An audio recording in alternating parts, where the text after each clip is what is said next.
What's going on, world? I'm KUYA P. This is Nerds Rule the World because we do. And today I'm excited to talk with another amazing contributor to the Aces and Arrows anthology book from my friends over at Lifeline Comics. Shout out to Jeremy Whitley, my pal for forever.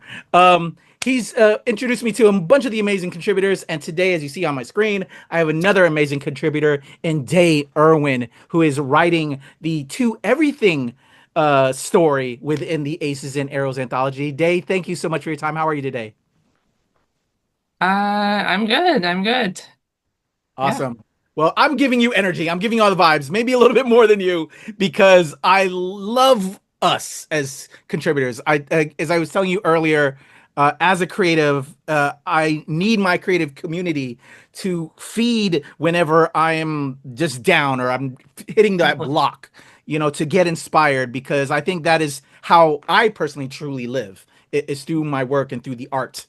So thank you for your time. Thank you for sharing. And I know you just recently told me about TCAF. So to all those watching, have you been to TCAF as well? Should I go there and get inspired like it inspires Day? I need to know. Is TCAF the thing?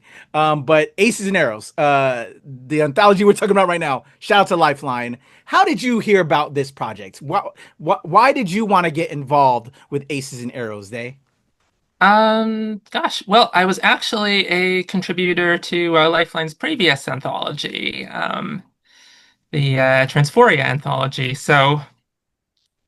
Uh, so Phil and Kat over at Lifeline, they just sent a link to they let everyone know that there was another anthology, and we got the the the trans community, the Ace and Arrow community. There's some overlap.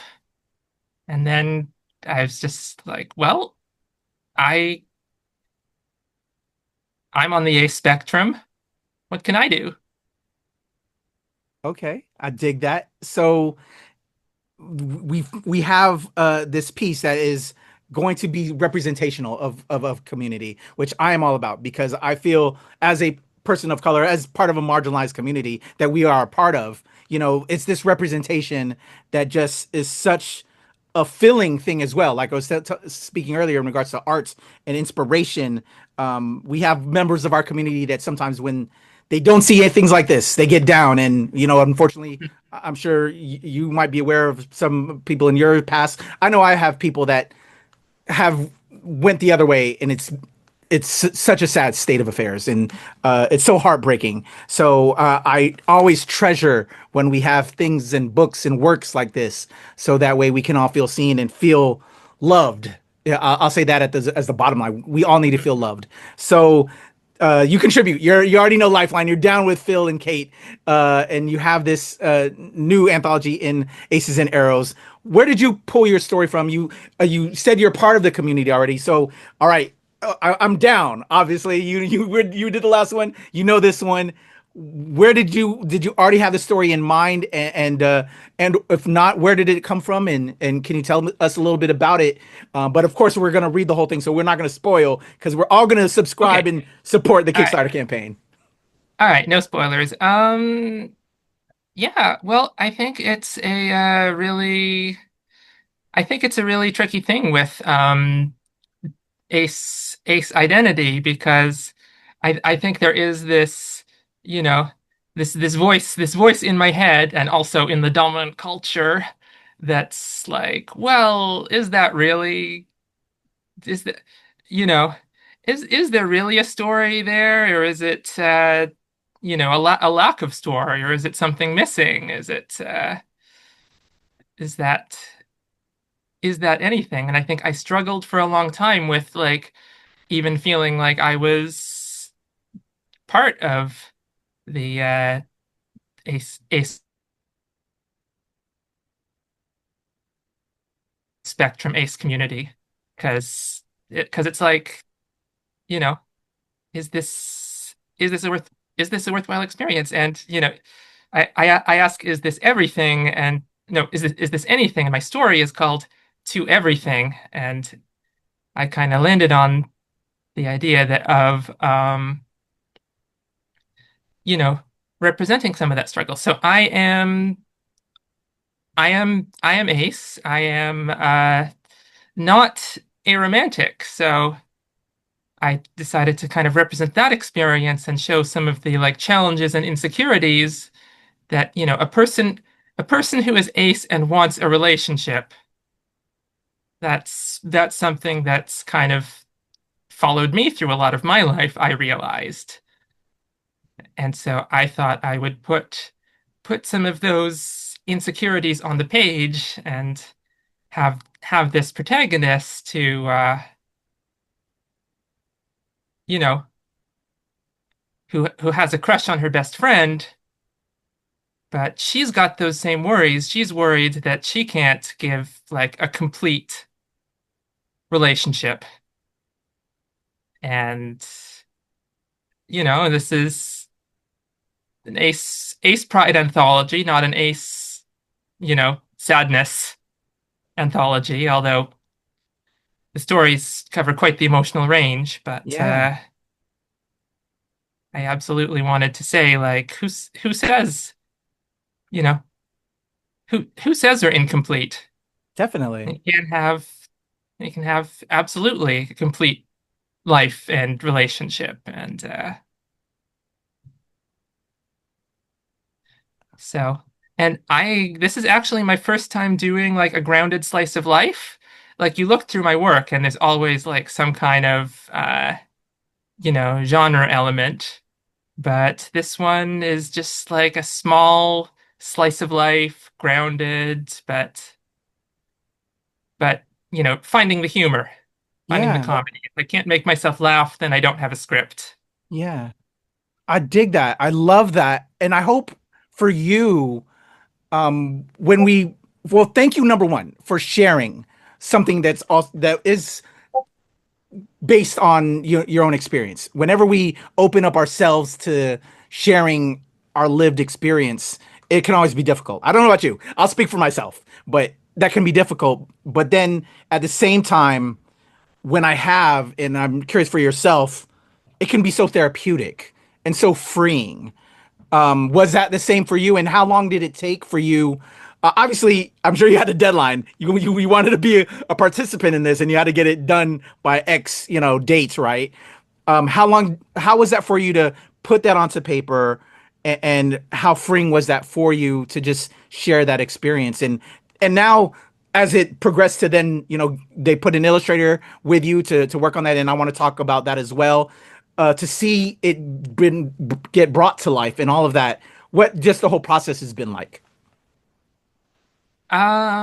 Well, first of all, you've probably heard this a lot, but seeing scripts I wrote get brought to life by artists is, the best feeling in the world. Yes. Um, but uh yeah, no, I would say that a lot of my writing takes place just like while I'm out on walks. Just not physically, but a lot of it happens in my Yeah. head. It's sort of percolating, it's, Same. simmering. It's like making a good like soup or sauce. It's you got to give it time. Yes. Marination. And then when I sit down to put it on the page, it's yeah, it comes together comes together pretty quickly. Sometimes surprises me because it's like, oh, how do I fit these pieces together? I know. And yeah, and then it goes into sort of an editing process. And the Lifeline team is fantastic for that. Definitely. Shout out again to Lifeline. So putting the script together, so you came up with the concept, but the self-editing you have to do, right? Like we only have X amount of pages to tell this story. Was there anything that was hard to remove or that you wanted to add, or was just like that, or maybe that you'll maybe pursue a part of that idea and something else down the line? Can you tell me about that of, willing it down to X amount of pages for the necessities of this project, or story things that may cut that you may want to fall back on because you like that idea or that concept? You might throw it into something else. Well, I mean, I love the characters. They're such wonderful dorks. I would say there is uh I mean, hopefully this isn't too spoilery. There is like a montage in there, Okay. and some things had to be like cut and consolidated for space, but other than that, I think having done a lot of these anthology stories, I think I've kind of really got the skill of figuring out, what's going to go on the page count, what's going to go in this number of pages. Okay. So, but there's a very cute montage that I did have to cut some things in to make room for another scene. So I think, I'd love to. I hope these characters keep on having a good life after Oh, awesome. story, Yeah. and I think they I love will. that. Yeah. And I love that also with anthologies. In my past as a comics creator myself, Hmm. uh, I did something for like the comic book legal defense fund years ago, and I actually got it was like a nod to basically it was like Lilo and Stitch meets E.T. meets The Simpsons, and that concept I was going to put into like an ongoing comic, but then I put into a what did I do? I had spoke with some. I'm also a filmmaker. I had spoke with some friends at Pixar, and they bought the idea to develop. It never went Hmm. anywhere, but Right, it could have right. went that way, which would have been awesome. And so I never got around to making it into an ongoing. But there's always room for life with these short stories sometimes that work in an anthology and people want to see more of. You never know what lane it's going to go. I thought it was going to go comic. It almost went animated, and you go with it, right? It is an amazing, fun-filled journey as a creative. Um, but working with an artist. Can you talk about the artist that collaborated with you to bring life to your story? And what was that experience like? Have you ever worked with this artist before? And just some love there, maybe, if you will. Um, yeah, I mean,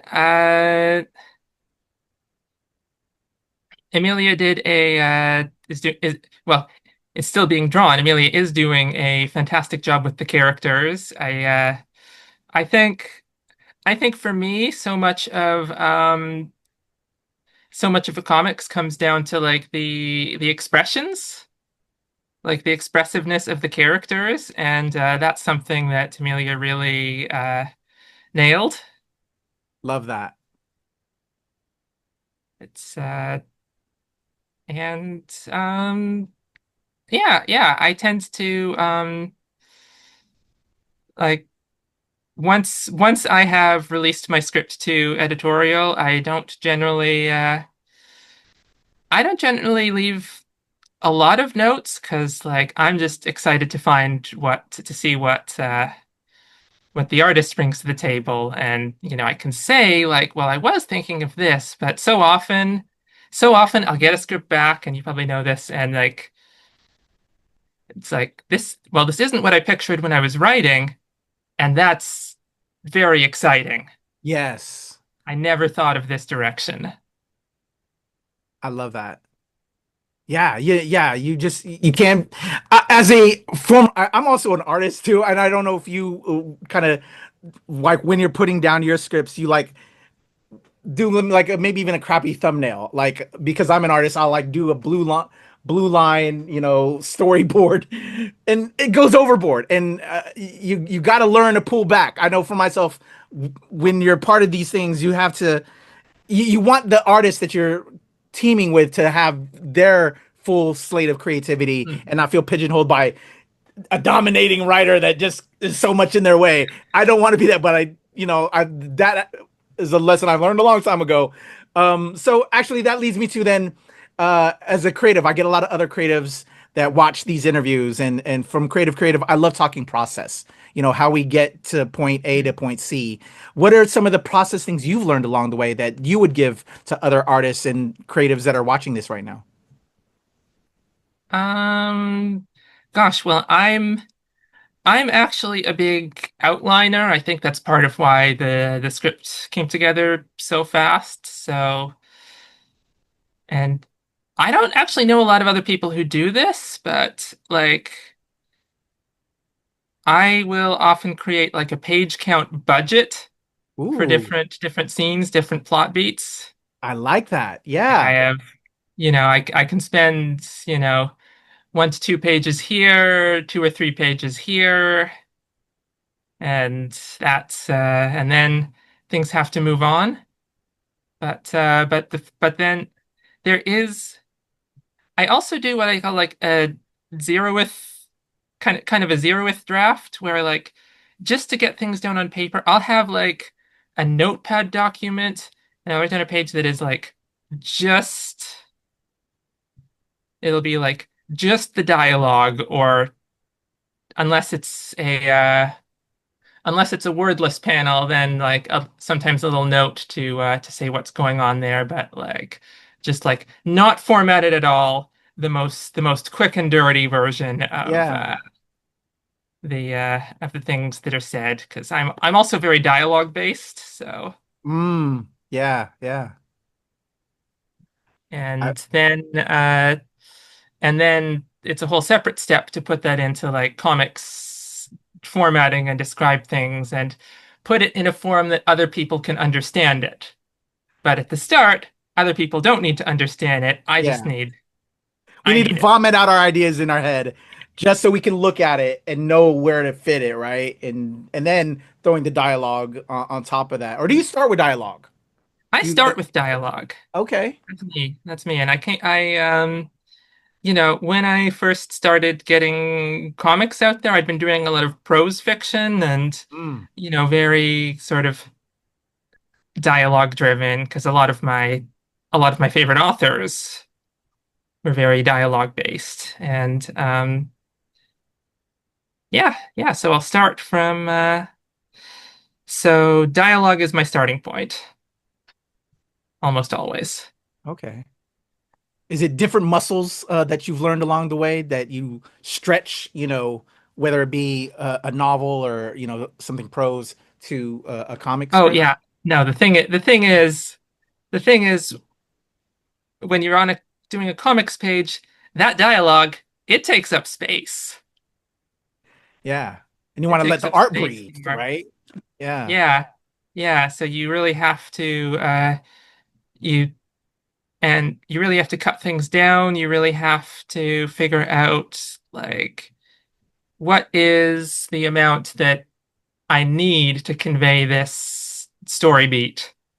And I would love to get to do a longer comic.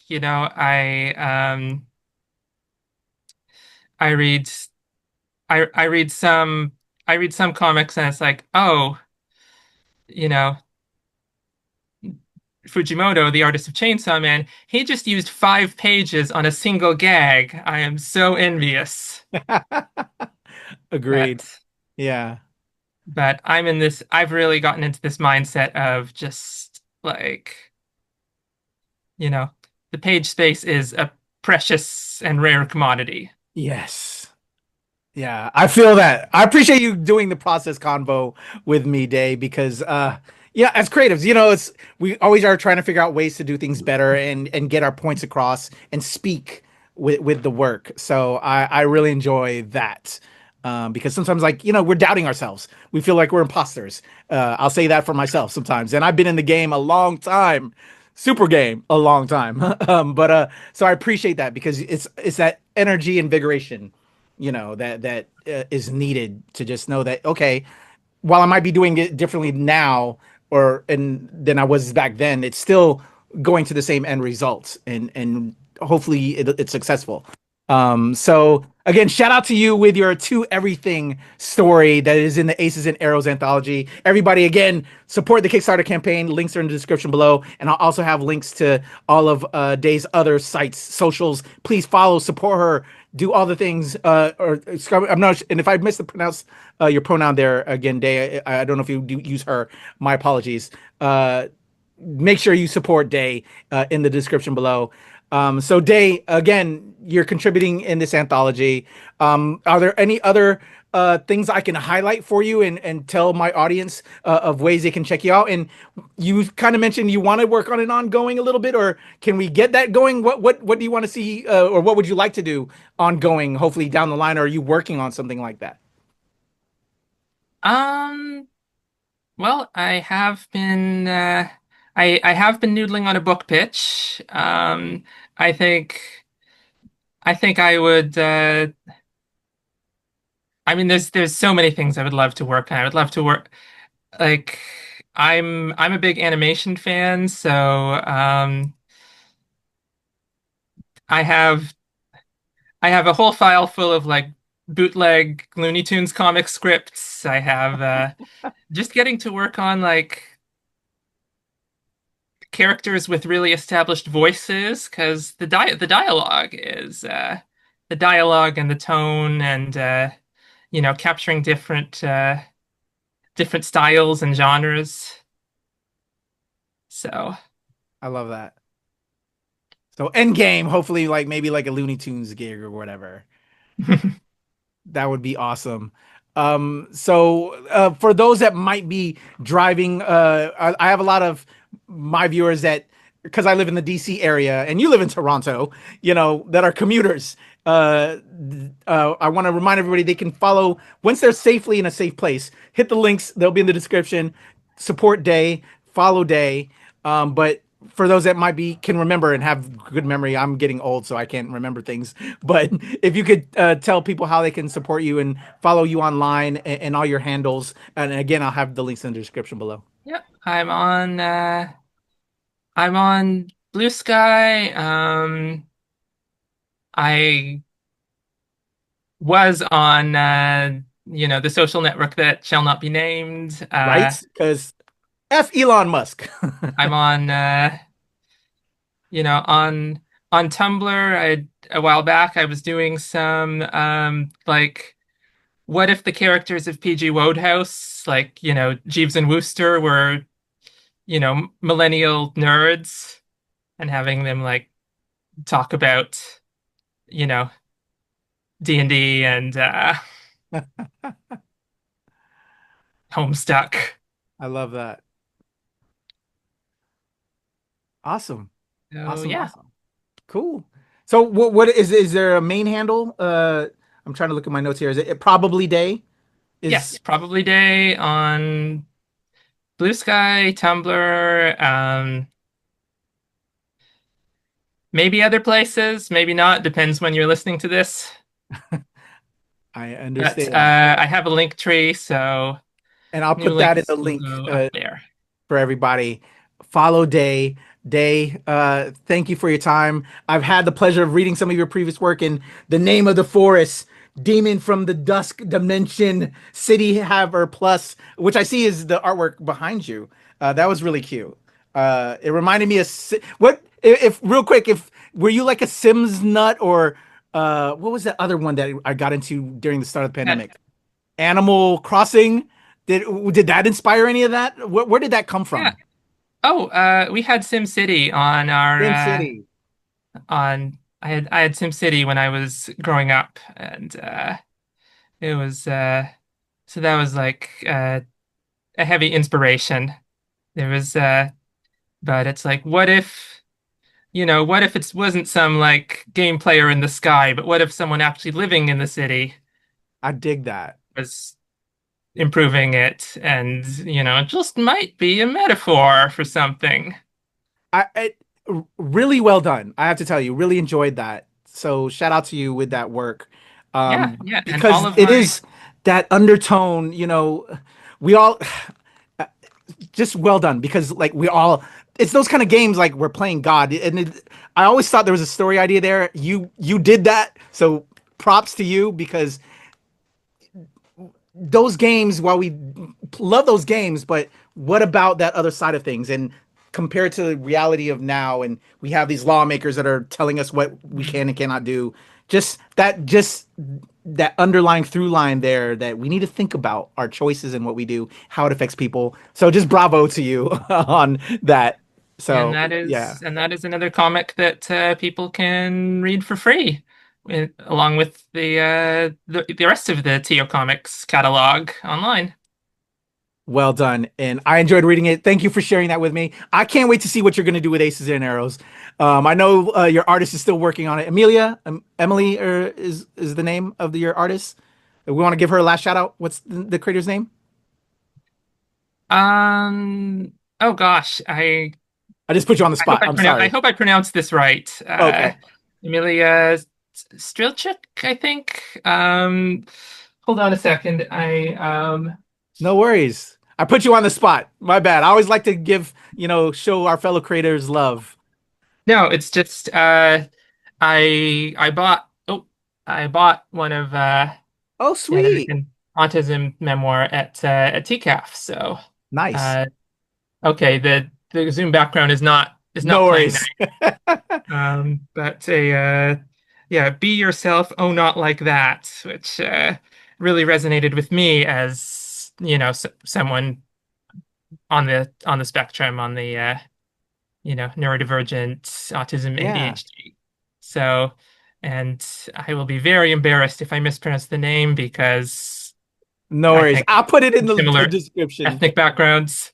No worries. And I can, people that watch this channel know how I can brutalize names, so I completely understand. But shout out to the amazing artists working with you on that. And again, I'll put it in the description. But Dave, Twitter links. Thank you for your time. I appreciate you. As you continue your comics journey, you start working on other anthologies, please come back so I can help promote it and shine a light on it, because I enjoy your work. And I would love to, do more to support you as a creative and feed you as you have fed me with inspiration, especially with that City Have I Ever piece. Again, I felt you on that. It resonated with me. I used to play SimCity, recently Animal Crossing with my daughter.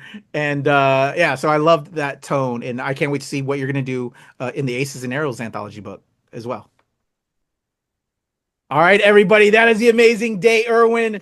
I'm KUYA P. Nerds Rule the World. Go support the Aces and Arrows campaign. All of Day's links are in the description below, as well as the Aces and Arrows Kickstarter campaign. Go support it. Get the copy of the book like I will.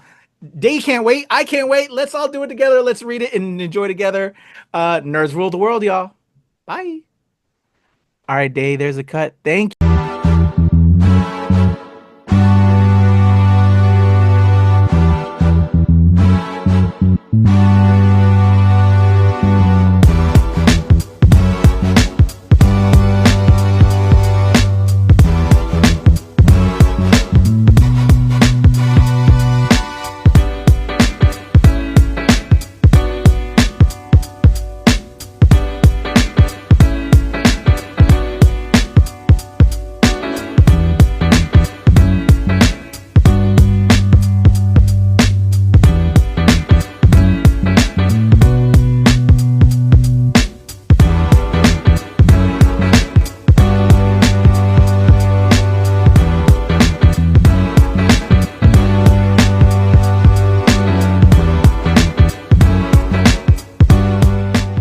Nerds rule the world. Pleasure chatting with you. Love to all my nerds who rule the world. Yeah. Nerds rule the world. Yes, we do. Thanks. Nerds rule the world. Thank you. I love the nerds ruling the world, so more power to you. Patrick, what up, man? And yes, they do. Nerds rule the world, kid. Yes, sir. Thank you. Awesome. KUYA P, Nerds Rule the World. Hello. Yes, they do. Yes. Oh, Nerds rule the world. I got. It's in the title of your show, like Nerds Rule the World. Like, I want more Black weirdos on screen, and I don't feel like we ever get to see that very much. Thank you so much. Nerds do rule the world. Yes. Thank you. Thank you, rule. Nerds Rule. Love it. Hello, Sarah. Hello, Julian. Rock on. I love it. Thank you so much. It's good to see you. I love Nerds Rule the World. But yeah, there's a heavy nerd component, man. Yeah. And at the end of the day, if you ask me, nerds rule the world. So Absolutely. And you're right, nerds do rule the world. We're just the best. Yes. Thank you, ladies. Thanks so much. Yes. Thank you, guys. Bye. It's your boy KUYA P. Nerds rule the world. Thank you so much, guys. I appreciate you. do. They rule the world all right. Yes. Take care, Tony. Thank you, guys. Here we go. Recording. All right. Let's have some fun. Where's the switch? Okay, here we go. In a 1, 2, 3.